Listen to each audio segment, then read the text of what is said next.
যখনই কোনো বিপদে পড়ি, অন্তরের ভিতরে কিছু পরিচিত চেহারার ছবি ভেসে ওঠে, আর মন বলে তাদের কাছেই সাহায্য চাই। তারা সাহায্য করলেই এই বিপদ দূর হয়ে যাবে। তারা সাহায্য করে, কিন্তু বিপদ কখনোই শেষ হয় না। বিপদ একটার পর একটা চলে আসে। তাই আল্লাহর রসুল সাল্লাল্লাহু আলাইহি ওয়াসাল্লাম বলেছেন, তোমাদের যে কোনো বিপদ, যে কোনো সমস্যায় তোমরা মহান আল্লাহর নিকট সাহায্য চাও।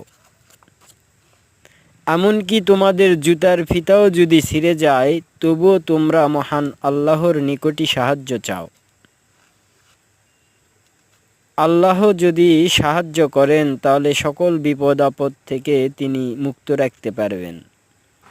তিনি ছাড়া আর কেহ আপনাকে বিপদ মুক্ত রাখতে পারবে না, এটাই সত্য।